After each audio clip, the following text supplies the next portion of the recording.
The chandeliers cast dancing shadows across the white tablecloths, transforming Bellissimo into something from another world, a world I didn't belong in. My feet ached in the second-hand heels I'd polished religiously before my shift, the thin straps cutting into my ankles as I balanced trays of champagne through the Friday night dinner rush. 6 months at Chicago's most exclusive Italian restaurant had taught me to become invisible, a ghost drifting between tables, refilling water glasses and clearing plates without making eye contact with patrons who spent more on a bottle of wine than I made in 2 weeks. "Table 7 needs attention," Marco, the floor manager, hissed as he passed, his cologne leaving a sickly trail in his wake. "VIP. Don't screw this up, Sophia." I nodded, swallowing hard. The restaurant whispers had already reached me, a private reservation in our most secluded corner booth. The owner himself had appeared, something that happened perhaps twice a year, nervously straightening paintings and inspecting wine glasses for water spots. I tucked a strand of dark hair behind my ear and made my way across the dining room, feeling the familiar hollowness spread through my chest. 26 years old, with a master's degree in Italian literature gathering dust while I worked double shifts to pay off my mother's medical bills, 6 figures of debt that grew despite every extra hour, every missed meal, every night spent sleeping on my cousin Ellie's couch instead of renting my own place. Table 7 sat partially concealed behind a tasteful arrangement of orchids. 3 men occupied the curved leather booth, but only one drew my eye, the one sitting in the center. Even seated, I could tell he was tall. His dark hair was cut short on the sides but perfectly styled on top, his jawline sharp enough to cut glass. He wore a charcoal suit that moved like liquid mercury when he shifted, the fabric catching the light in a way that screamed bespoke tailoring. No wedding ring, no watch. Unusual for men who dined here, most of whom wore timepieces worth more than cars. The 2 men flanking him were clearly security, thick necks straining against their collar buttons, eyes constantly scanning the room, hands positioned to easily reach inside their jackets. I'd seen their type before, though never quite so obviously armed in a fine dining establishment. I approached with practiced deference, eyes appropriately lowered. "Good evening, gentlemen. Welcome to Bellissimo. May I bring you something to drink while you look at the menu?" The security men didn't acknowledge me, but I felt the center man's attention shift, a tangible weight against my skin. I forced myself to look up, meeting eyes so intensely blue they seemed artificial, like something airbrushed for a magazine cover. I'd expected coldness there, but instead found something worse. Curiosity. "Portaci il vostro miglior Barolo, annata 2010 o più vecchio," he said in perfect Italian, his voice deep and smooth, with a slight accent I couldn't place. "Bring us your best Barolo, vintage 2010 or older." The floor manager hovering nearby looked panicked, ready to rush over and translate. Before he could intervene, I responded automatically in the language I'd grown up speaking with my Sicilian grandmother. "Certamente, signore. Abbiamo un Barolo Riserva 2009 della cantina Conterno, che è eccezionale. Posso consigliare anche il Barolo Monfortino 2006, se preferisce qualcosa di più strutturato." "Certainly, sir. We have a 2009 Barolo Riserva from Conterno Winery that is exceptional. I can also recommend the 2006 Barolo Monfortino if you prefer something more structured." The silence that followed was absolute. The security men tensed, hands shifting subtly toward their concealed weapons. But it was the center man's reaction that sent ice through my veins. He froze completely, his glass blue eyes narrowing as they studied my face with new intensity. For 3 heartbeats, no one moved. Then his mouth curved into something not quite a smile. "Dove hai imparato a parlare così bene l'italiano? Where did you learn to speak Italian so well?" I shifted my weight, suddenly aware of the dangerous ground I was treading. "Mia nonna era siciliana. Ho vissuto con lei fino alla sua morte. 3 anni fa." My grandmother was Sicilian. I lived with her until her death, 3 years ago. He leaned forward slightly, the movement causing his security to mirror him. "Come ti chiami?" "What's your name?" "Sophia," I answered, fighting the urge to step back. Sophia Russo. Something flickered across his face. Recognition. It was gone too quickly to interpret. "The Monfortino," he said, switching to English, his accent now distinctly American with just a hint of something else beneath it. "And bring 3 glasses." He glanced at his security detail. "They won't be drinking, but I want you to join me." The request was so inappropriate, so against every protocol of the restaurant, that I froze. "I'm sorry, sir, but I'm not permitted to. I'm not asking." "First?" His tone hadn't changed, still conversational, almost friendly, but something beneath it made my skin prickle with warning. "What was your name again? Sophia?" Marco materialized at my side, his smile strained to breaking. "Mr. Vitale, it would be our pleasure to serve whatever you request. I'll personally retrieve the Monfortino and have Sophia bring it right out." Vitale. The name hit me like a physical blow. Luca Vitale, the man who owned half of Chicago's waterfront properties, whose name appeared in gossip columns linked to models and actresses, whose family had rumored connections to organized crime going back generations. The restaurant's nervous energy suddenly made terrible sense. Marco gripped my elbow, steering me away with fingers that dug painfully into my skin. Once we were through the kitchen doors, he rounded on me. "Are you trying to get us all killed? When he comes here, you smile, you serve, and you get the hell out. You do not engage. You do not make eye contact, and you absolutely do not speak Italian to him like your old friends." "I didn't know who he was," I whispered, my heart hammering. "I was just answering him in the language he spoke to me." Marco ran a hand through his thinning hair. "Just bring the wine, pour it, and leave. No conversation. And for God's sake, don't sit down with him." I nodded. But as I carried the precious bottle on a silver tray, I couldn't shake the feeling that something irreversible had just happened. My life, already hanging by a thread, had somehow just become more precarious. When I returned, Luca Vitale was alone in the booth. His security had moved to a nearby table, still watching the room with predatory focus. I placed the wine on the table with hands I fought to keep steady. "Your security," I began. "Don't need to hear our conversation," he finished, gesturing to the empty space across from him. His eyes never left my face as I hesitated. "Sit, Sophia Russo." The way he said my name, like he was testing how it felt in his mouth, sent a shiver down my spine. I perched on the edge of the seat, as far from him as the booth allowed. "I'm really not supposed to." "Open the wine," he interrupted, as if I hadn't spoken. With mechanical movements, I presented the bottle, cut the foil, and extracted the cork with the practiced efficiency that came from opening dozens of expensive wines each night.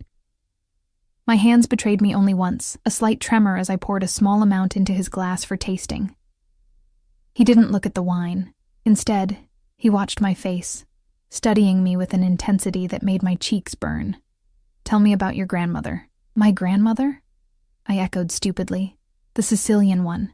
I cleared my throat. "She raised me after my parents died. She was from a small village outside Palermo." "What was her name?" "Maria. Maria Russo." His eyes narrowed slightly. "And before that? Her maiden name?" The question was so specific, so unexpected, that I answered without thinking. "Vizzini. Maria Vizzini." The change that came over his face was subtle. A tightening around the eyes, a slight parting of the lips, but unmistakable. Recognition, followed by something darker. "Do you know what your grandmother's family did in Sicily, Sophia?" His voice had dropped lower, intimate in a way that made my skin prickle. I shook my head. She didn't talk much about the past. Just that there was some kind of family falling out before she came to America. Luca Vitale lifted his glass, finally breaking eye contact to examine the ruby liquid. "A falling out," he repeated softly. "That's one way to describe it." "I should return to my other tables," I said, moving to stand. His hand shot out, wrapping around my wrist with startling speed. His grip wasn't painful, but it was implacable. "You don't have other tables tonight. Marco has reassigned them." My heart skipped. "How would you know that?" The smile that curved his lips didn't reach his eyes. "Because I own this restaurant, Sophia. Along with most of this block." He released my wrist, his fingertips trailing lightly over my pulse point. "Now drink your wine and tell me how you ended up here, serving tables with a master's degree in Italian literature." The fact that he knew about my education, something I certainly hadn't mentioned, turned my blood to ice. I reached for the glass with numb fingers, taking a sip that I couldn't taste. "How do you know about my degree?" "I make it my business to know things." He leaned back, one arm extending along the back of the booth. "Especially about people who interest me. And I interest you because I speak Italian?" Half the staff here speaks at least some. You interest me, he cut in, because you're a Vizzini who doesn't know she's a Vizzini. The cryptic statement hung between us. Outside our secluded corner, the restaurant continued its elegant dance of service and consumption, but it felt 1,000 miles away. I don't understand. No, he agreed, something like pity crossing his features. You don't, but you will. He lifted his glass in a small toast. To family histories, Sophia Russo. They have a way of catching up with us when we least expect it. I left Bellissimo at midnight, declining Marco's offer to call me a taxi. The cool October air felt good against my flushed skin, clearing the fog of confusion that had settled over me during those strange hours at Table 7. Luca Vitale had kept me there for nearly 3 hours, asking questions about my life with an interest that seemed genuine but predatory. When he finally allowed me to leave, and it was very much him allowing it, he'd pressed a folded bill into my hand that I later discovered was $1,000. Consider it compensation for monopolizing your evening, he'd said, his fingers lingering against my palm. I'd tried to refuse, but he'd closed my fingers around it with his own. Take it, Sophia. You'll need it. Now, as I walked the 4 blocks to the L station, I couldn't shake the feeling of being watched. Twice I turned to check the sidewalk behind me, seeing nothing but late-night stragglers and a couple arguing outside a bar. Still, the sensation persisted. I was fumbling for my transit card when a black Bentley with tinted windows glided to the curb beside me. My heart lurched as the back window lowered, revealing Luca Vitale's face, shadowed but unmistakable. Get in, Sophia. We need to continue our conversation. I'm going home, I said, backing away. Whatever you want to discuss can wait until... Your apartment on North Richmond Street isn't safe tonight. He stated this like a simple fact. Neither is your cousin Ellie's couch. The mention of my cousin's name, of the place I actually slept, sent a jolt of pure terror through me. I froze, transit card clutched in my trembling hand. How do you... Get in the car, he repeated, his voice gentle but brooking no refusal. Please. It was the please that undid me. So incongruous, so unexpected from this man who seemed accustomed to immediate obedience. Before I could reconsider, I found myself sliding onto cool leather seats, the door closing behind me with the hushed precision of expensive engineering. As the Bentley pulled away from the curb, I realized I'd just made a terrible mistake. A mistake that would change everything. The interior of the Bentley smelled like leather and something woody. Sandalwood, perhaps. Luca Vitale sat beside me, a respectable distance away, but the confines of the car made his presence overwhelming. His driver and one of the security men occupied the front seats, separated from us by a privacy partition that rose silently at the touch of a button. You're frightened, Luca observed, his eyes reflecting the passing streetlights. You shouldn't be. You know where I live, where I sleep, what I studied in college, I said, pressing myself against the door. Men like you don't gather that information without a reason, and the reasons are rarely good. A smile ghosted across his lips. Men like me. Powerful men. Dangerous men. I swallowed hard. Men connected to organized crime. Instead of denying it, he merely tilted his head. Your grandmother never told you about your family? Nothing at all? She told me they had olive groves in Sicily, that she left after some kind of dispute. I watched his face for a reaction. But that's not true, is it? The olive groves existed, he conceded. As for the dispute, he reached into his jacket and removed a silver flask, taking a small sip before offering it to me. I shook my head. Your grandmother's brother, Antonio Vizzini, was once one of the most powerful men in Palermo. The family had interests in shipping, construction, waste management.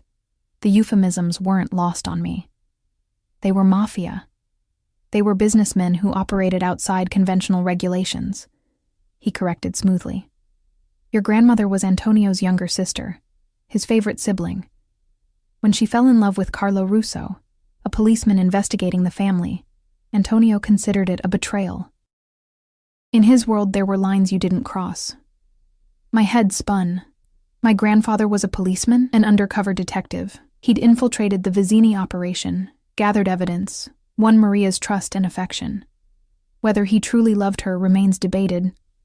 Luca's eyes never left my face. When Antonio discovered the deception, Carlo fled to America with Maria, who was pregnant with your father. They changed their identities, disappeared. That's impossible, I whispered. My grandparents came here legally, through Ellis Island. They had documentation, forged, Luca cut in, quite expertly, with help from rivals of your uncle who were happy to assist in humiliating him. Antonio spent decades looking for them, but they'd vanished completely. The Bentley turned onto Lakeshore Drive, the dark expanse of Lake Michigan visible through the tinted windows. We were heading north, away from both my apartment and Ellie's place. If what you're saying is true, I said slowly, how do you know all this? And why do you care about a family feud that happened before I was even born? Luca was quiet for a long moment, his profile sharp against the passing lights of the city. The Vizzini and Vitale families have a complicated history. Rivals, sometimes allies, occasionally enemies. When certain rumors reached me about a Vizzini descendant working in my restaurant, I was curious. So this is what? A courtesy call? A history lesson? My fear was giving way to confusion, then anger. Why tell me my family's allegedly criminal past? Why say my apartment isn't safe? Because Antonio Vizzini died 3 days ago in Palermo, he said quietly, and with his death, certain old protections expired. Ice slid down my spine. What protections? Your grandmother's brother never stopped looking for his sister, Sophia. When he finally tracked her to Chicago 15 years ago, she was already a widow. You were, what, 11? He discovered she'd lost her daughter-in-law and son, your parents, in that car accident, that she was raising you alone. The car slowed as we turned into the circular drive of a high-rise overlooking the lake. Modern and glass-fronted, it screamed exclusive and expensive. Antonio made a decision, Luca continued. Instead of revealing himself to Maria, instead of bringing her back to Sicily or exacting revenge for her betrayal, he chose to protect her from afar. He established certain boundaries, made it known that the Russo woman and her granddaughter were untouchable. My throat felt tight. I don't understand. Your grandmother may have hidden her past from you, but others knew exactly who she was, who you are. His eyes were intent on mine. When Antonio died, those protections died with him. Certain people with long memories and old grudges see you as both vulnerable and valuable. Valuable how? I managed to ask as the car stopped. The Vizzini bloodline carries weight in certain circles, particularly a direct descendant of Antonio himself. But I'm not. You are. Luca's voice was final. Your father wasn't Carlo's son, he was Antonio's. The revelation hit me like a physical blow. That's not possible.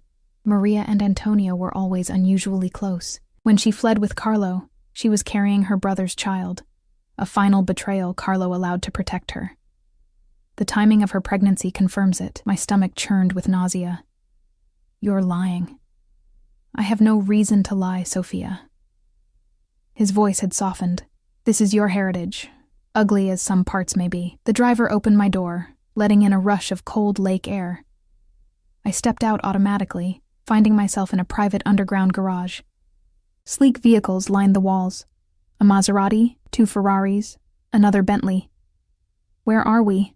I asked, wrapping my arms around myself.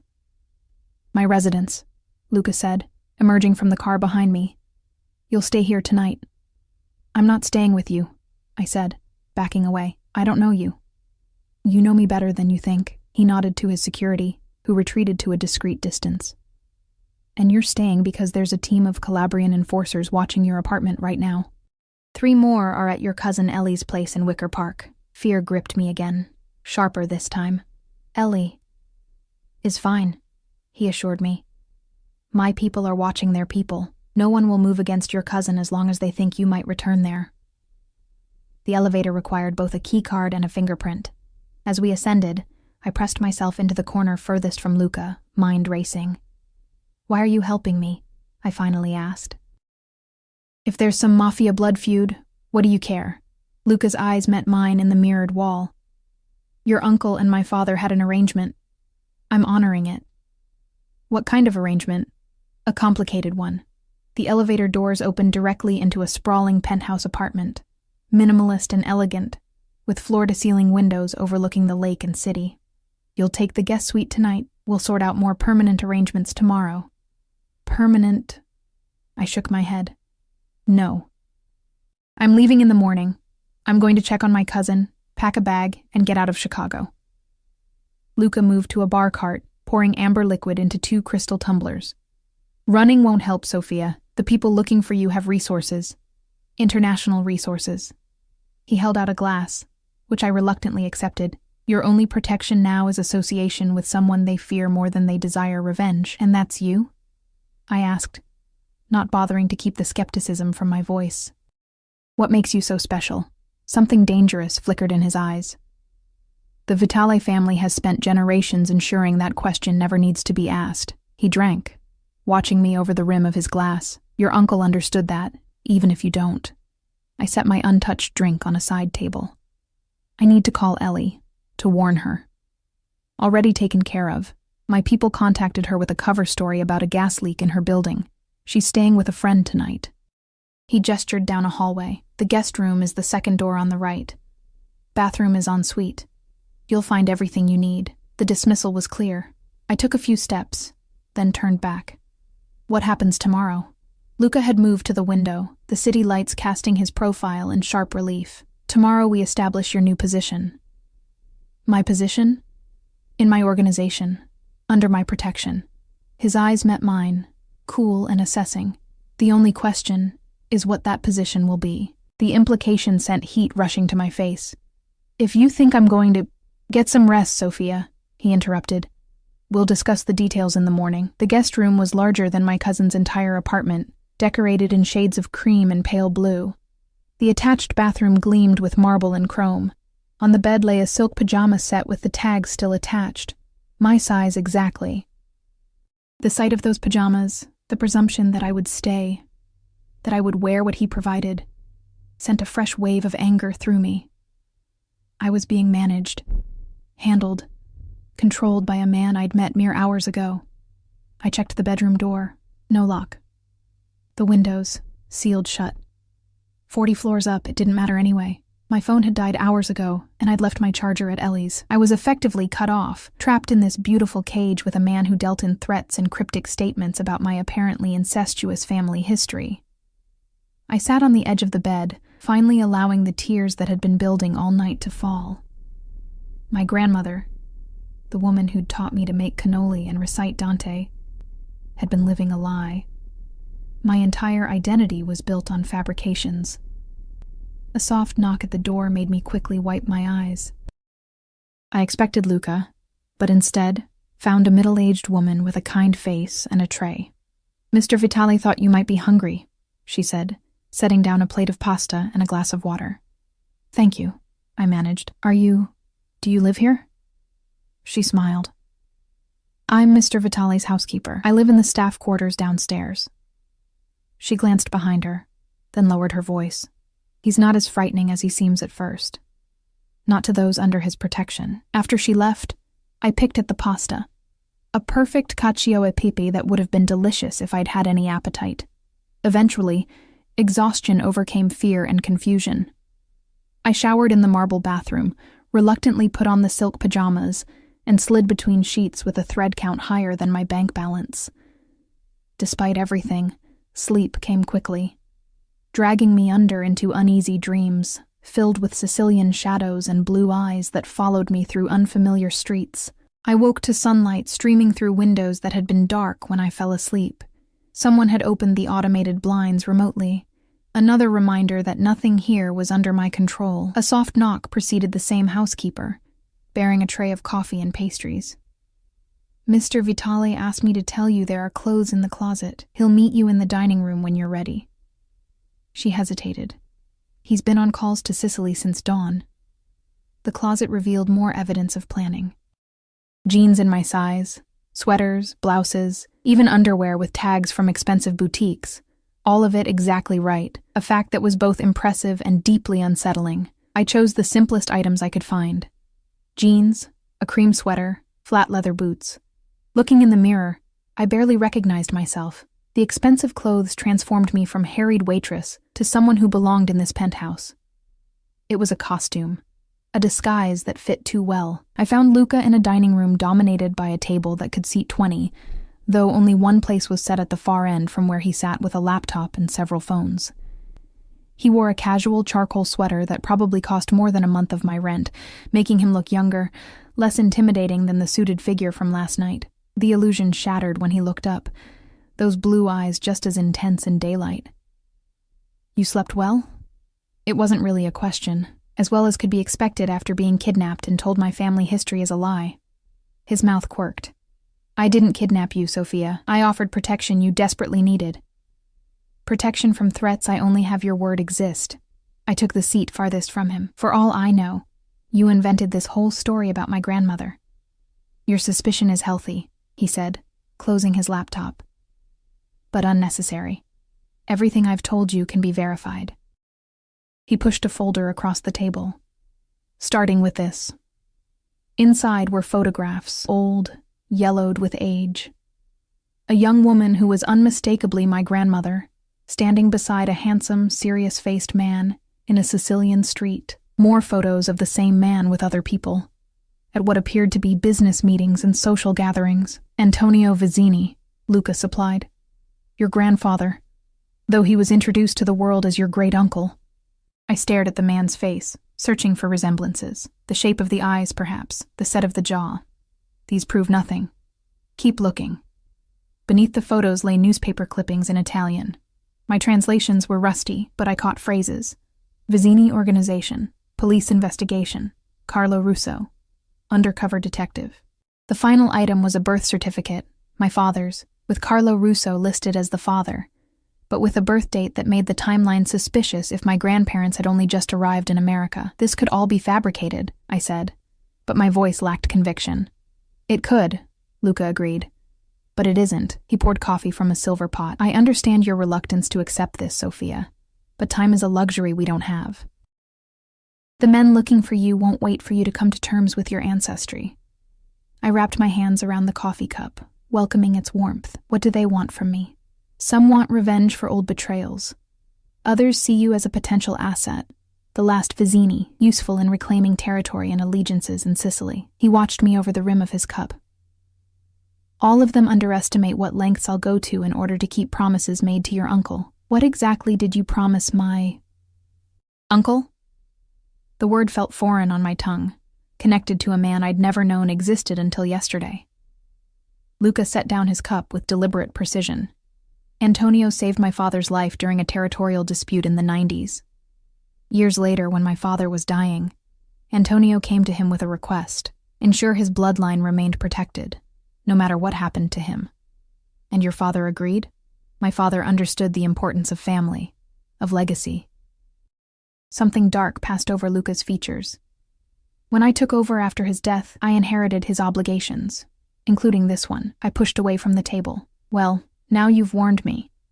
Consider your obligation fulfilled. I'll leave Chicago today. And go where?" Luca asked calmly. "These people have connections across the country, international reach. You'd be looking over your shoulder forever. I'll take my chances. Your cousin won't have that luxury." The words stopped me cold. "The moment you disappear, Ellie becomes leverage to draw you out." Nausea rose in my throat. "You said she was safe. She is. While you remain under my protection." He stood, coming around the table with a predatory grace that made me step backward. "I'm not your enemy, Sophia." "Then what are you? My jailer? My bodyguard?" I raised my chin. "You said something last night about my position in your organization. What exactly did you mean by that?" He smiled, the expression not reaching his eyes. "I run legitimate businesses that could use someone with your education and language skills. You'd be compensated well. As a translator? An interpreter?" I laughed bitterly. "That's not what you were implying." Luca moved closer, close enough that I could smell his cologne. Something custom and expensive. "What do you think I was implying?" Heat flooded my cheeks. "That there were other ways I could secure your protection." "Is that what you think of me?" His voice had dropped lower. "That I would demand sexual favors in exchange for keeping you alive?" Put so bluntly, I felt foolish. I don't know what to think of you. I don't know you. No, he agreed. You don't. But I know you, Sophia Russo. I've had people watching you for months, ever since Antonio first informed me of his declining health. The revelation sent a chill through me. You've been stalking me, protecting you, even before you knew you needed protection.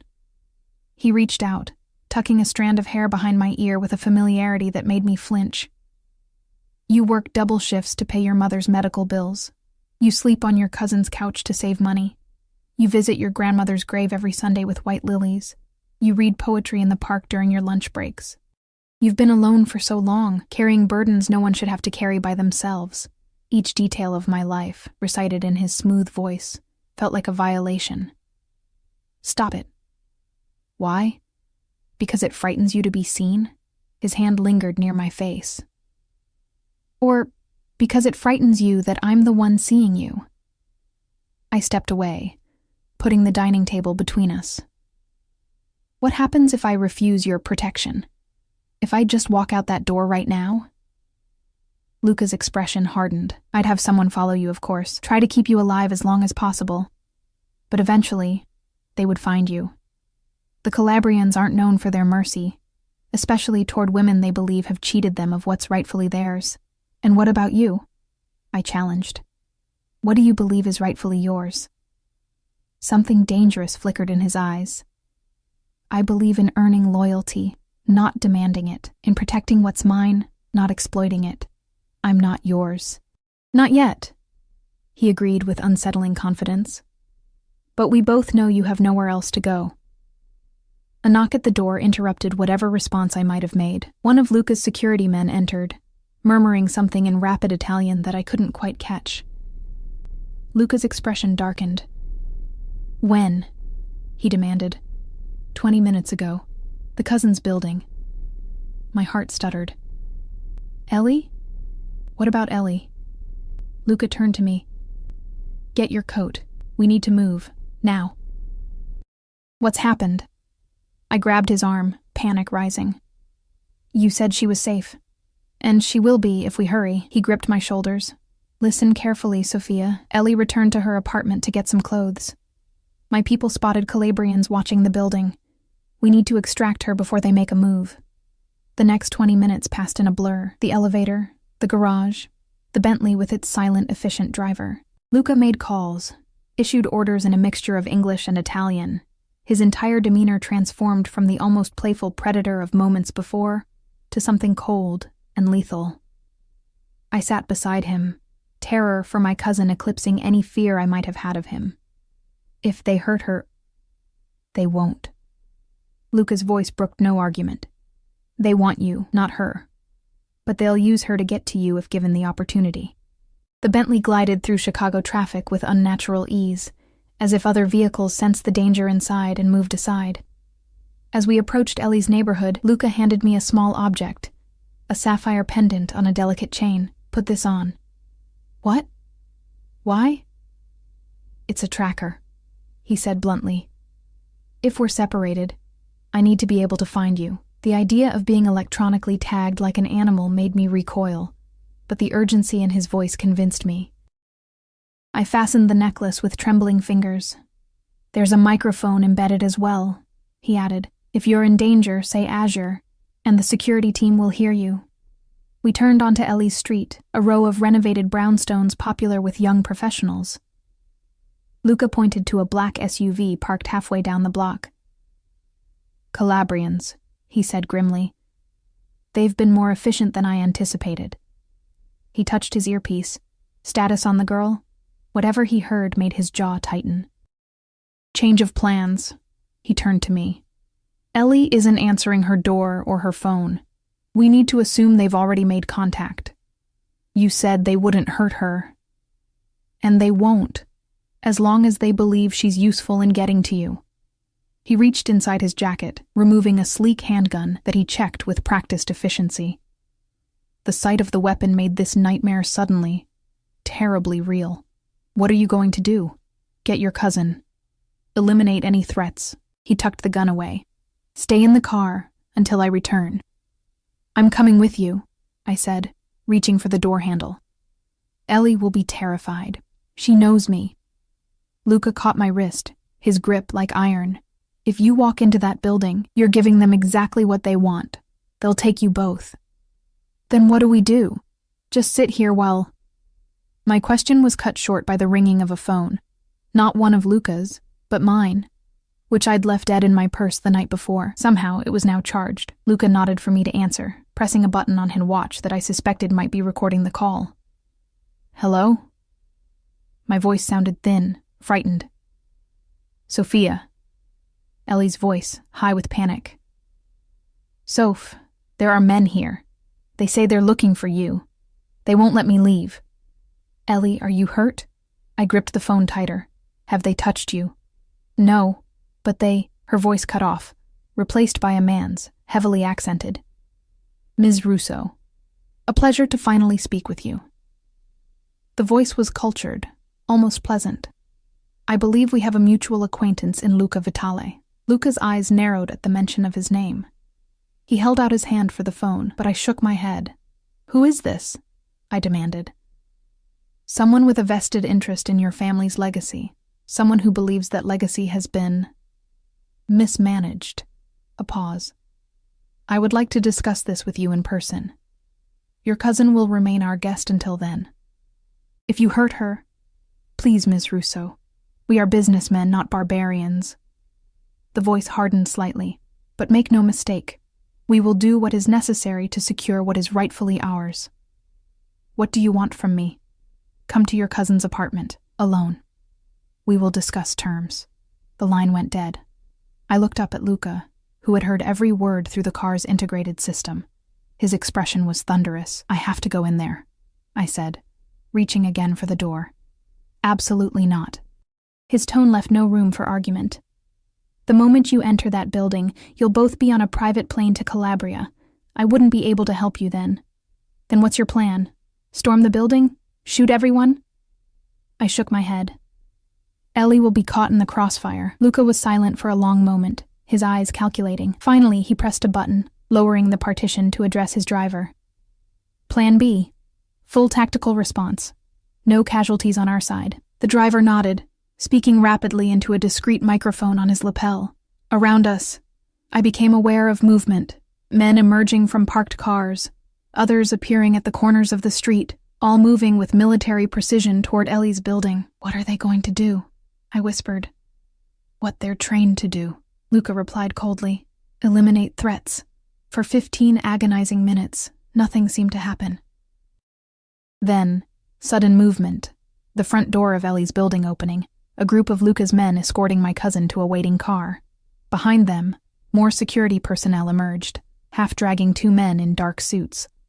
Relief flooded through me at the sight of Ellie, apparently unharmed. Thank God. Luca's hand settled on my knee, a gesture both possessive and reassuring. It's not over. The men they captured are foot soldiers.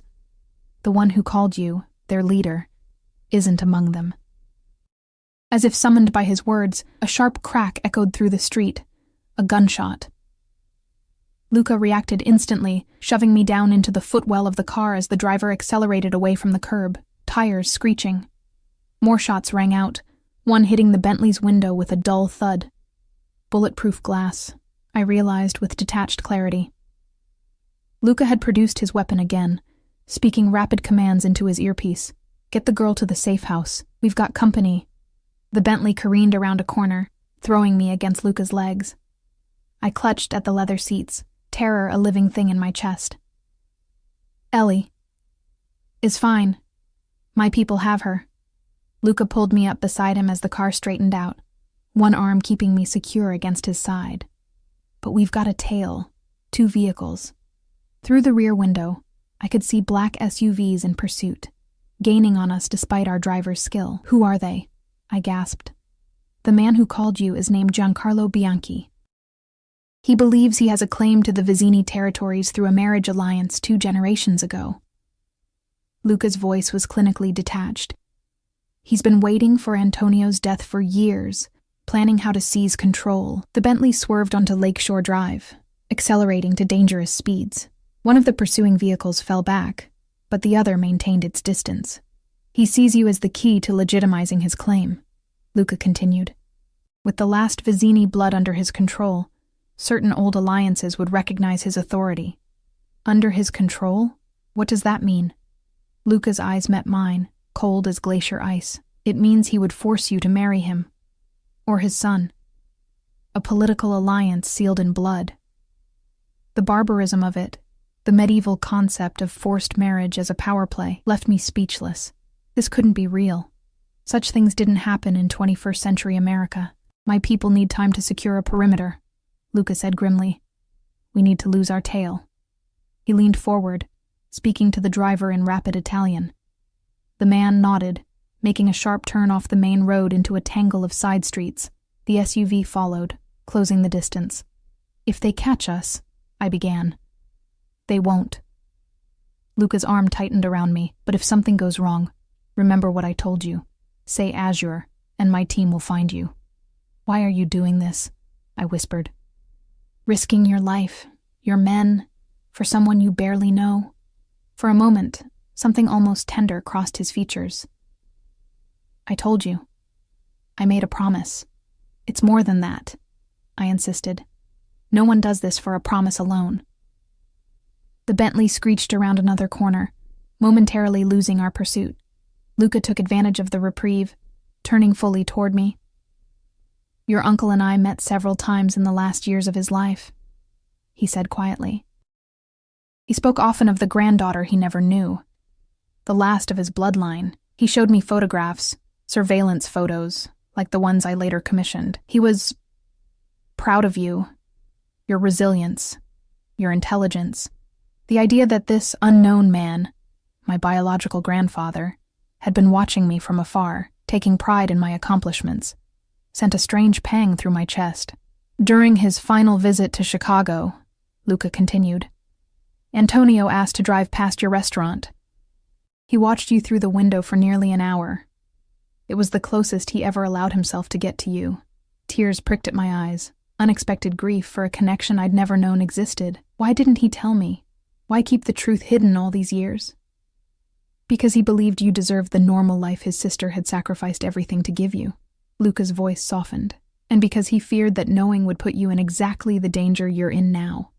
The pursuing SUV reappeared in the side mirror, closer than before. Luca cursed under his breath. They're persistent, he muttered. Then to the driver. Plan C, the warehouse. I clutched the sapphire pendant at my throat. What's Plan C? The smile Luca gave me was grim. We stop running and face them. On our terms, not theirs. The warehouse district loomed ahead, abandoned industrial buildings casting long shadows in the late morning light. The Bentley slowed, turning into what appeared to be a derelict shipping facility. Heavy steel doors rolled open automatically as we approached, closing behind us with an ominous finality. Inside was not the empty space I expected, but a fully operational base, vehicles, equipment, and at least a dozen armed men who snapped to attention as Luca emerged from the car. Status? He demanded of a tall man who approached with military bearing. Perimeter secure. Snipers in position. The cousin is at location 2 with medical personnel standing by. Casualties? 1 of ours minor. 3 of theirs. Condition unknown. Luca nodded, his hand at the small of my back guiding me toward a glass-walled office in the corner of the warehouse. How many vehicles in pursuit? 2 confirmed. Estimated 8 to 10 hostiles. And Bianchi? Present in the second vehicle according to facial recognition. Something dangerous gleamed in Luca's eyes. Perfect. Inside the office, monitors displayed security feeds from around the building. I watched with growing horror as the 2 black SUVs pulled up outside the warehouse, men with visible weapons emerging. You planned this, I realized. You led them here deliberately. Of course. Luca removed his jacket, revealing a shoulder holster and the gun nestled within it. Better to deal with Bianchi now, on ground I control, than to have him hounding us indefinitely. Deal with him? You mean kill him? The calm way he discussed murder made my blood run cold. Luca's eyes met mine. I mean negotiate from a position of strength. Violence is a last resort, Sophia, not a first impulse. On the monitors, the men outside were positioning themselves around the warehouse doors. Their leader, a distinguished-looking man in his 60s with silver hair and an expensive overcoat, remained by one of the vehicles, speaking into a phone. "That's Bianchi," Luca confirmed, following my gaze. "Old school. Traditional in his methods and expectations. What does he want from me, really?" I asked. "It can't just be about marriage. It's about legitimacy, about bloodlines and the power they carry in our world." Luca's expression darkened. "Your grandfather controlled territories and alliances that have been in limbo since his death. Bianchi believes that with you under his control, he can claim them as his own. But I know nothing about any of this. I can't help him." "Your knowledge is irrelevant. It's your blood that matters to him." Luca checked his weapon with practiced efficiency. "Your presence, your public acknowledgement of his authority would be enough for the old families to accept his claim." A phone on the desk rang. Luca answered, his eyes never leaving the monitors. "Vitale," he said simply, then, "Put him through." He pressed a button, activating the speakerphone. Bianchi's cultured voice filled the room. "Mr. Vitale, this game of chase has been amusing, but I think it's time we discussed matters like gentlemen. You lost the right to call yourself a gentleman when you targeted an innocent woman, Giancarlo." Luca's voice had turned to ice. "Two innocent women. Collateral concerns," Bianchi dismissed. "The cousin was never in danger. As for Ms. Russo, she is hardly innocent. She is Vizzini blood. That comes with certain obligations." "Obligations you have no right to enforce," Luca countered. "Antonio made his wishes clear before his death. His granddaughter remains under my protection." A soft laugh came through the speaker. "Ah, yes. The famous Vitale protection. One wonders what price the young lady pays for such security." My cheeks burned at the insinuation. Luca's expression didn't change, but I saw his knuckles whiten as he gripped the edge of the desk. "Your concerns about Ms. Russo's arrangements are noted and irrelevant," he said coldly. "Now state your terms for leaving Chicago without further bloodshed." "My terms are simple. The girl comes with me to Sicily. She publicly acknowledges her heritage and my right to administer the Vizzini holdings. In exchange, her cousin remains unharmed, and you, my dear boy, get to avoid a war your father was wise enough to prevent." Luca's laugh was sharp as broken glass. "Antonio would sooner see his territories burned to ash than handed to you, Giancarlo. We both know that." "Antonio is dead," Bianchi said flatly, "and his wishes died with him. The girl comes with me, or I take her by force. You have 5 minutes to decide." The line went dead. Luca turned to me, his expression unreadable. "You understand what he's proposing?" "He wants to use me as a puppet," I said, nausea rising in my throat. "To steal my grandfather's territories, whatever those are. Shipping routes, construction companies, waste management contracts, import-export licenses." Luca's eyes never left mine. "All legitimate businesses now, but with histories that give them special status in certain circles. Together, they're worth billions." The scale of what was at stake, of what my unknown grandfather had controlled, was staggering. "And if Bianchi gets control of them? He'll strip them for assets, dismantle the charitable foundations Antonio established, and use the proceeds to rebuild the criminal empire your grandfather spent his final decades dismantling." Luca's voice hardened. Hundreds would lose their jobs. Communities that have come to rely on Vizzini support would suffer. My head spun with implications I couldn't fully grasp. What happens if I just walk away? Disappear somewhere he can't find me? You'd be looking over your shoulder forever. And the people who depended on Antonio's protection would be left vulnerable to whatever Bianchi decides to do with them. The unfairness of it all hit me like a physical blow. This isn't my world. I didn't ask for any of this. Few of us ask for the legacies we inherit, Sophia. Something like compassion crossed Luca's features. But we all must decide what to do with them. On the monitors, Bianchi's men had taken up offensive positions. One was setting what appeared to be explosive charges on the main doors. "We're out of time," Luca said grimly. "There's a secure room behind this office. I need you to—" "No." The word surprised us both. "I won't hide while people die because of me. This isn't a game, Sophia. These men will kill to control me. I finished. So let me talk to Bianchi directly, face to face. Luca stared at me as if I'd lost my mind. Absolutely not. You said violence is a last resort, I challenged. Let me try to resolve this another way. There is no other way with men like Bianchi. There has to be. I grabbed his arm. Please, Luca.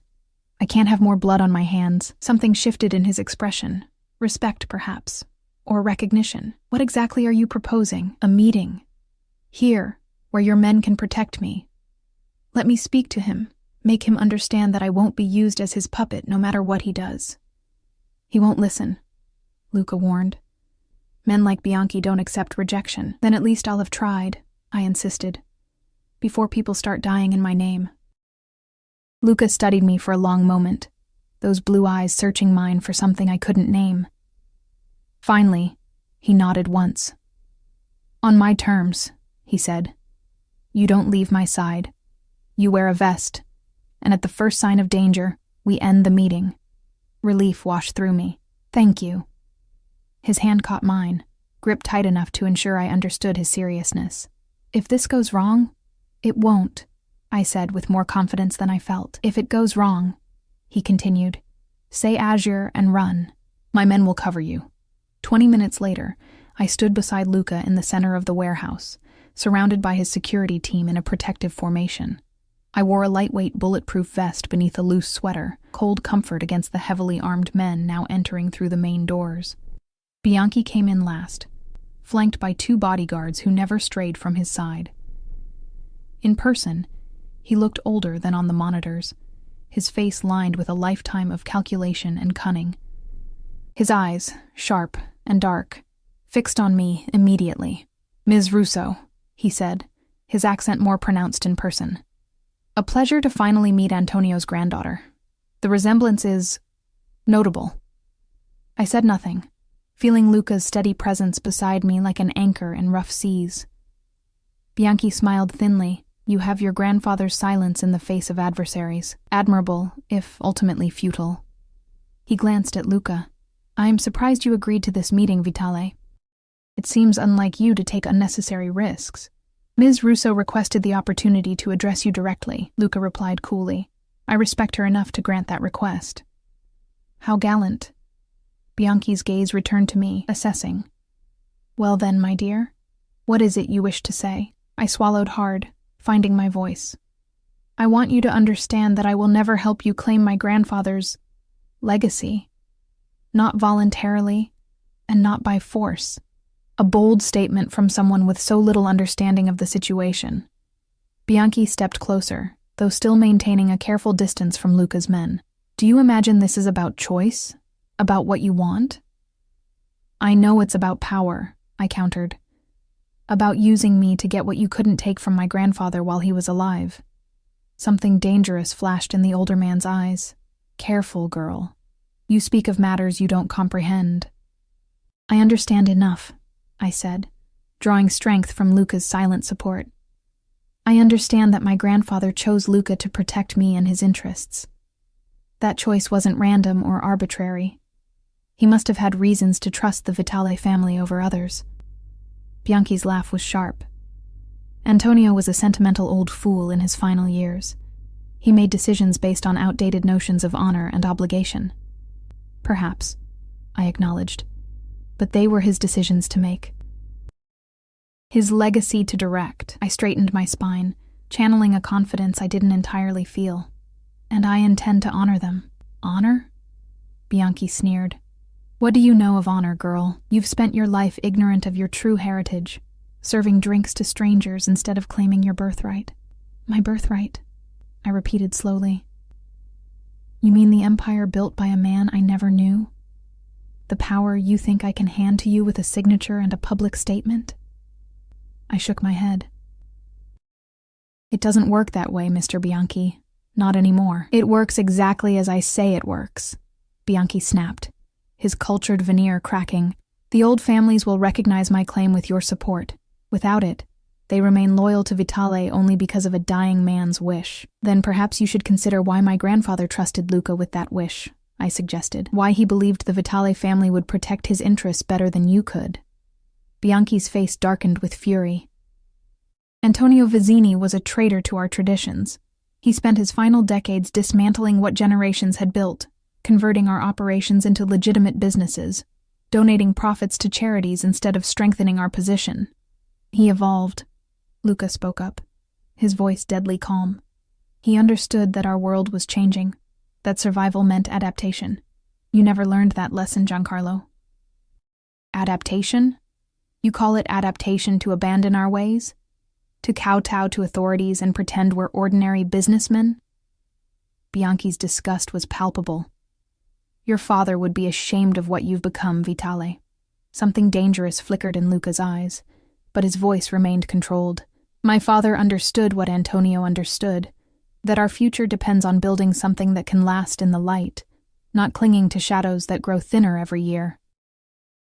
I glanced between them, suddenly understanding that this confrontation was about far more than me. It was about two visions for a world I'd never known existed, one holding to traditions of power and violence, the other seeking some form of legitimacy without abandoning its roots entirely. It doesn't matter, Bianchi said finally, his composure returning. The girl comes with me. The old families will support whichever of us controls Antonio's blood heir. And if I refuse? I asked. Bianchi smiled coldly. Then Mr. Vitale's considerable security forces will be tested against mine. Perhaps they'll even prevail today. But tomorrow? Next week? Can he protect you forever, Ms. Russo? Can he protect your cousin, your friends, everyone you care about? I slid down my spine at the implied threat. Luca tensed beside me, his hand moving subtly toward his weapon. There's another option, I said quickly, before violence could erupt. One that honors my grandfather's wishes while acknowledging the concerns of the old families. Both men looked at me with similar expressions of surprise. I'm listening, Bianchi said cautiously. I took a deep breath. A partnership, between the Vitale operations and whatever legitimate interests you control, managed jointly with profits shared according to investment and contribution. Luca stiffened beside me. Sophia, I pressed on. My grandfather clearly wanted his businesses to continue under Vitale protection, but if the old families have concerns about succession and tradition, perhaps a formal alliance would address them. A partnership, Bianchi repeated, his expression calculating. With you as a signatory, acknowledging both our interests. With me acknowledging that change doesn't have to mean abandoning everything that came before, I clarified. A bridge between the old ways and the new. For a long moment, no one spoke. The tension in the warehouse was thick enough to cut with a knife. Finally, Bianchi laughed, a genuine sound of surprise and reluctant admiration. Antonio's blood indeed. He too had a talent for finding the unexpected solution. He studied me with new interest. A partnership would need to be carefully defined, the terms precisely negotiated. Of course, I agreed, hardly believing he was considering it. With proper legal documentation and safeguards for all parties. Bianchi turned to Luca. And you, Vitale, would you accept this compromise? Share what Antonio entrusted solely to you? Luca's expression was unreadable. If that's what Sophia chooses, I would respect her decision. His eyes met mine briefly, though we would need to discuss the details privately. A faint smile played around Bianchi's mouth. I see. He straightened his already immaculate jacket. Very well. I will consider this proposal. My representatives will contact yours to begin preliminary discussions. His gaze hardened. But understand this, Ms. Russo. If I sense deception or delay tactics, my original offer will be the only one remaining on the table. I understand, I said quietly. With a curt nod, Bianchi turned to leave, his security detail closing ranks around him. At the door, he paused, looking back at me with an expression I couldn't interpret. You would have made Antonio proud today, he said. Remember that when you're finalizing our agreement. After they had gone, the tension in the warehouse dissipated like air from a punctured balloon. Luca's men relaxed marginally, though they maintained their vigilance. I found myself suddenly weak-kneed, the adrenaline that had carried me through the confrontation draining away. Luca caught my arm, steadying me. That was either the bravest or most foolish thing I've ever witnessed, he said quietly. Did I just make a terrible mistake? I whispered. His eyes met mine, serious, but with something like admiration in their depths. You bought us time, created an option where there appeared to be none. His fingers tightened slightly on my arm. But Bianchi is dangerous, Sophia. He'll expect this partnership to be formalized soon, and on terms that favor him significantly. I know, I acknowledged. But it stopped people from dying today. That has to count for something. For a moment, something almost gentle crossed Luca's features. Then his professional mask returned as one of his men approached. The building is clear, sir. No surveillance devices left behind. The cousin has been moved to the penthouse as instructed. Ellie's at your apartment? I asked, surprised. Luca nodded. It's the most secure location we have. Once Bianchi identified her, your cousin became a permanent part of this equation. His expression softened slightly at my concern. She's safe, Sophia. Shaken, but unharmed. I need to see her, I insisted. To explain. You will, he assured me. But first, we need to discuss what just happened, and what happens next. The ride back to Luca's penthouse passed in tense silence. I stared out the window at Chicago's familiar skyline, now transformed in my eyes. Behind those gleaming towers and busy streets existed another world, one of power struggles and blood legacies, of promises and threats, a world I'd been thrust into without warning or preparation. What am I going to tell Ellie? I finally asked, as the Bentley turned onto Lakeshore Drive. Luca, who had been answering emails on his phone, looked up. The truth. Or as much of it as you think she can handle. The truth, I repeated with a hollow laugh. That her cousin is apparently the heir to a Sicilian crime family? That men with guns threatened her because of me? The truth that you're in a complicated situation that affects her safety, he corrected. That you're doing everything possible to resolve it without anyone getting hurt. I turned to face him. Is that what I'm doing? Or am I making everything worse? Something almost gentle crossed his features. You're adapting to circumstances that would break most people, Sophia. Give yourself some credit for that. The unexpected praise warmed me despite everything. What would you have done if I hadn't suggested the partnership? Eliminated the threat, he said simply. Permanently. The matter-of-fact way he discussed what amounted to murder should have horrified me. Instead, I found myself oddly grateful for his honesty. And now? Now we prepare to negotiate with Bianchi while strengthening our position. His eyes met mine, which means formally establishing your place within the Vizzini Vitale organization. My place, I echoed. As what, exactly? The Bentley slowed as it approached Luca's building. That depends on what you want, Sophia. You've bought us time, but decisions still need to be made. In the underground garage, 2 security men met the car, escorting us to the private elevator. Luca's hand rested at the small of my back, a gesture that had become strangely familiar in the space of a day. What would Antonio have wanted for me? I asked as the elevator ascended. Luca considered this. He wanted you protected, first and foremost. Beyond that, he hesitated. I believe he hoped you might eventually take an interest in what he built. Not the original operations, but what they became. The legitimate businesses, the foundations, the charitable trusts. He was proud of the transformation. The elevator opened directly into the penthouse. Before I could respond, a blur of motion crashed into me. Ellie, her face tear-streaked but unharmed, wrapping me in a desperate hug. Sophia! Oh my God, what is happening? These men came to my apartment asking for you, and then other men with guns showed up, and now I'm in this crazy penthouse with people who won't tell me anything except that you're coming, and... Breathe, Ellie. I soothed, holding her tight. I'm here now. You're safe. She pulled back, her eyes wild. Safe? Soph, men with guns took me from my apartment. They said it was for protection, but what the hell is going on? Who is this guy? She gestured at Luca, who had stepped back to give us space. Why does everyone keep talking about your family in Sicily? I looked over her shoulder at Luca, who gave me a slight nod before disappearing down the hallway, leaving us to talk privately. Leading Ellie to the couch, I took a deep breath. It's complicated, And honestly, I only learned about most of it yesterday. But I'm going to tell you everything I know. For the next hour, I explained the impossible story that had become my life, my grandmother's secret past, Antonio Vizzini's hidden identity as my grandfather, the power vacuum created by his death, and the danger it had placed us in. I left out the most violent details, but didn't sugarcoat the fundamental truth. We were caught in a dangerous game of power and tradition. So this Luca guy, Ellie said when I finished, he's what? Your bodyguard? Your jailer? Your boyfriend?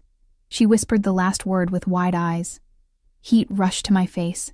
He's none of those things. He made a promise to my grandfather to protect me, and he's honoring it. Uh-huh. Ellie's expression was knowing despite her lingering fear, and the way he looks at you is just...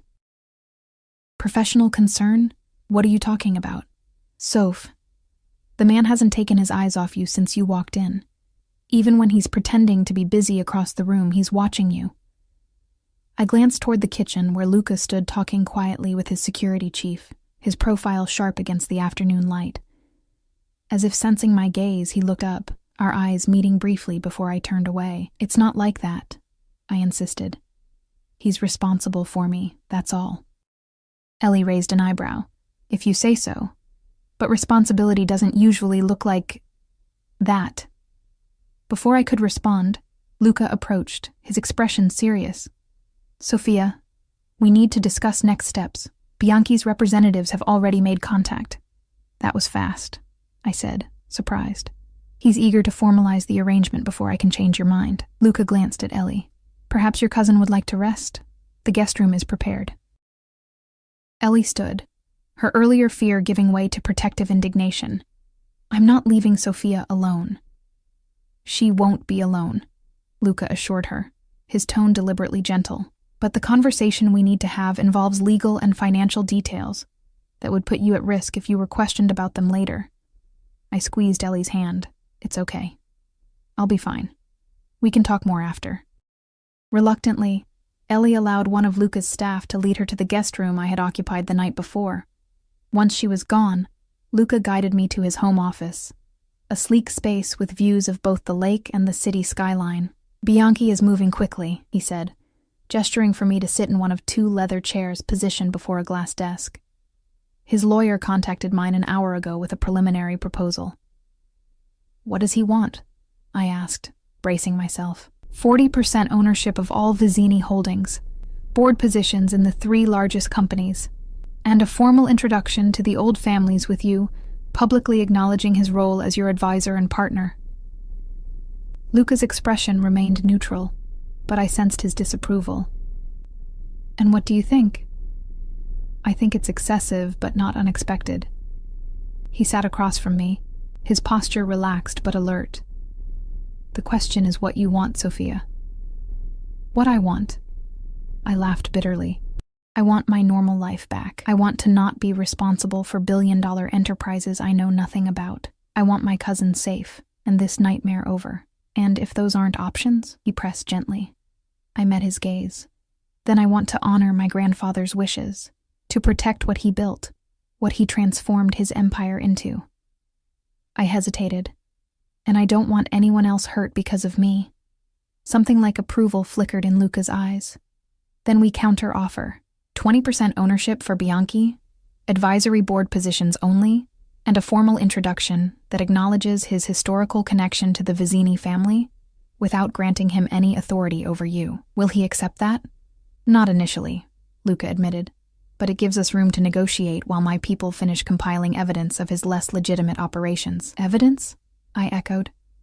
A cold smile touched Luca's lips. Insurance.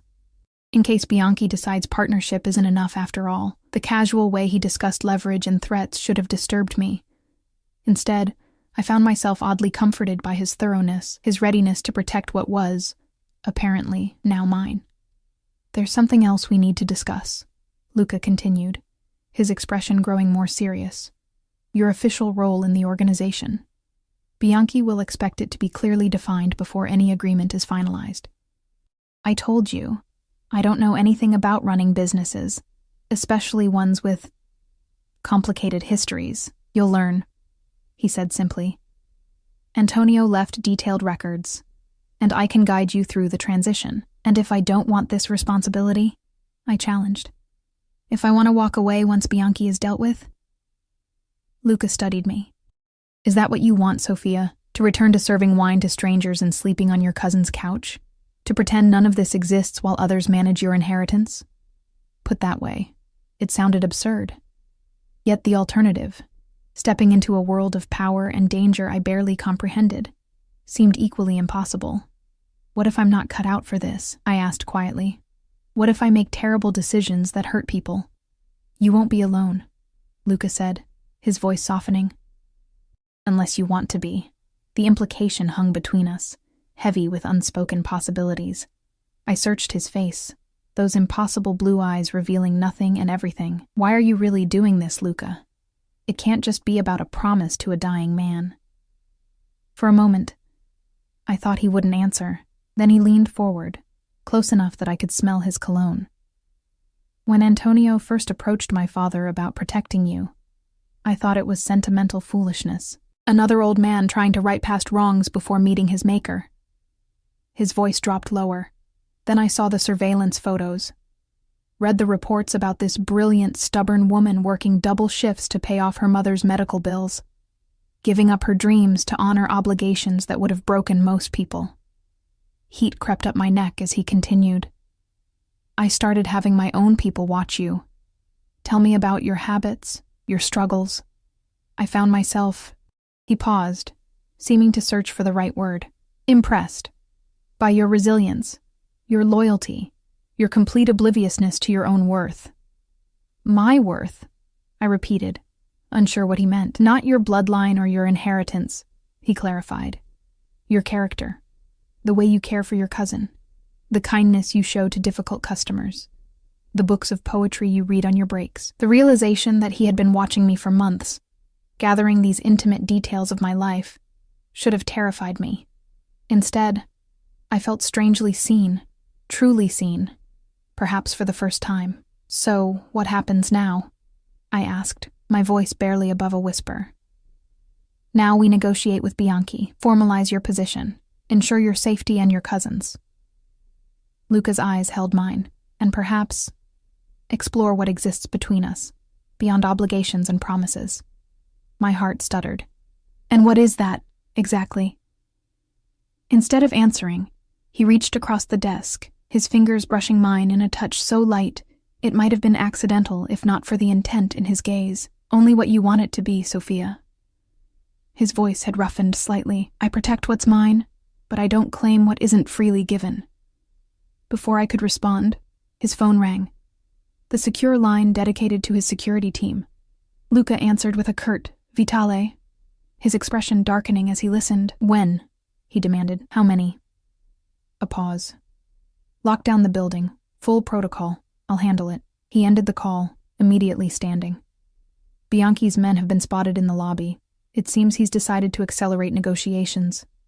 Fear gripped me. Ellie is safe, he assured me. The residential floors are secure, but we need to move quickly. He crossed to a painting on the wall, swinging it aside to reveal a safe. After entering a combination, he removed several files and a small velvet box. What's happening? I asked, standing as well. I thought we had an agreement with Bianchi. We have a preliminary understanding that he's apparently decided to strengthen through intimidation. Luca's expression was thunderous. A mistake on his part. From the box, he removed a ring, platinum set with sapphires that matched the pendant he'd given me earlier. This belonged to my grandmother. I had it resized yesterday. Luca, what? Bianchi respects only two things, power and tradition. He held the ring between us. A formal alliance between our families would force him to back down without bloodshed. I stared at the ring, understanding slowly dawning. You're proposing marriage? An engagement, he clarified. A public statement of intent that would unite the Vizzini and Vitale interests permanently. It would make any move against you an act of war against both families. This is insane, I whispered.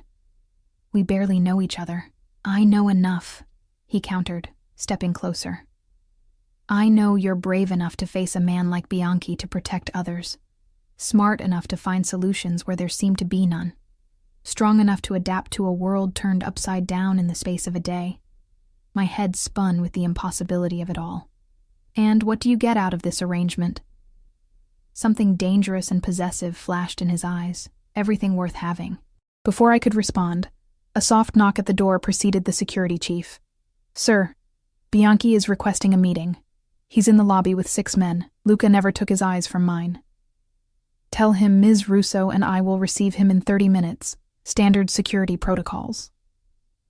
After the man left, Luca held out the ring again. "Your decision, Sophia. Say the word, and I'll find another way to handle Bianchi." I looked from the ring to his face, searching for deception or calculation. Instead, I found only intensity and something deeper, something that made my pulse quicken, despite the absurdity of the situation. "This isn't real," I said quietly. "It's just strategy." "Is it?" He stepped closer, close enough that I could feel the heat of him. "Perhaps it began that way, a solution to an immediate problem. But I don't make offers I'm not prepared to honor fully, Sophia. You don't even know me," I protested weakly. "I know the essentials," he countered. "The rest, we have time to discover." In that moment, standing in the fading afternoon light of his penthouse office, with danger pressing in from all sides, I made a decision that would alter the course of my life forever. I held out my hand. Yes. The ring slid onto my finger with perfect precision, cool metal warming quickly against my skin. Luca's fingers lingered, tracing the pulse point at my wrist in a gesture both possessive and reverent. "Mine to protect," he murmured, his eyes holding mine. "Mine to cherish." Without warning, he drew me against him, one hand at the small of my back, the other cradling my face with surprising gentleness. When his lips met mine, the kiss was not the calculated move of a strategist, but something hungry and real that made my knees weak. When we broke apart, breathless, the world had shifted yet again. Whatever game we had been playing, whatever negotiation of power and protection, had transformed into something far more dangerous, far more real. "We have 28 minutes before Bianchi arrives," Luca said softly, his thumb brushing across my lower lip. "Time enough to discuss how we present this development to our unwelcome guest." "And after?" I asked, surprised by the steadiness of my voice. A smile curved his mouth, not the cold expression I'd seen directed at others, but something warm and private. "After, we begin building our empire together." 3 months later, I stood at the window of what was now our penthouse, watching snow fall over Chicago's glittering skyline. Behind me, Luca spoke in rapid Italian on the phone, finalizing details for tomorrow's board meeting of the newly merged Vizzini Vitale Foundation. The partnership with Bianchi had been formalized last month, though on terms far more favorable than his original proposal. His face when Luca had introduced me as his fiancé had been worth every moment of uncertainty leading to that decision. Power recognized power, and our united front had left him little choice but to accept the new reality. Ellie had adapted to our changed circumstances with surprising ease, accepting Luca's offer to fund the completion of her nursing degree in exchange for her discretion. She visited often, gradually warming to the man who had turned both our lives upside down. As for me, the transformation from overworked waitress to heir of a vast business empire had not been without challenges. There were days I still felt like an imposter, navigating board meetings and financial reviews with the ghost of my unknown grandfather watching over my shoulder. But Luca was true to his word, guiding me through the transition with patience I hadn't expected from such a powerful man. And at night, when the business of empire building was set aside, we discovered what existed between us beyond strategy and convenience. What had begun as protection had evolved into passion, then partnership, then something deeper I was still learning to name. "The meeting is set," Luca said, coming up behind me and wrapping his arms around my waist. His chin rested on my shoulder as we both gazed out at the snow-covered city. "The Palermo representatives arrive tomorrow morning." I leaned back against his chest, feeling the solid strength of him. "Are they still concerned about my lack of experience?" "They're concerned about everything. It's their nature." His lips brushed my temple. "But they'll recognize your authority once they meet you." Antonio's blood runs stronger in you than anyone anticipated."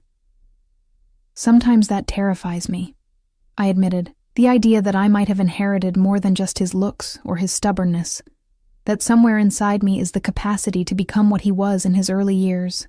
Luca turned me to face him, his eyes serious. "We all have the capacity for darkness, Sophia. The question is what we choose to do with it." His hand came up to cup my cheek. "You've already chosen to transform what you inherited, just as Antonio did in his later years, to build rather than destroy." My fingers traced the lines of his face, still discovering the map of this man who had become the center of my new world, with your help. "Always," he promised, capturing my hand and pressing a kiss to the palm. "Mine to protect, mine to cherish. Yours," I agreed, the word no longer frightening but freeing. In choosing him, in choosing this life, I had found a strength I never knew existed within me, the strength not just to survive, but to thrive in this dangerous, beautiful world we now ruled together. Outside, snow continued to fall, covering the city in a blanket of white that transformed even its harshest edges into something magical. A new beginning, a clean slate on which to write our shared future, one decision, one day, one kiss at a time.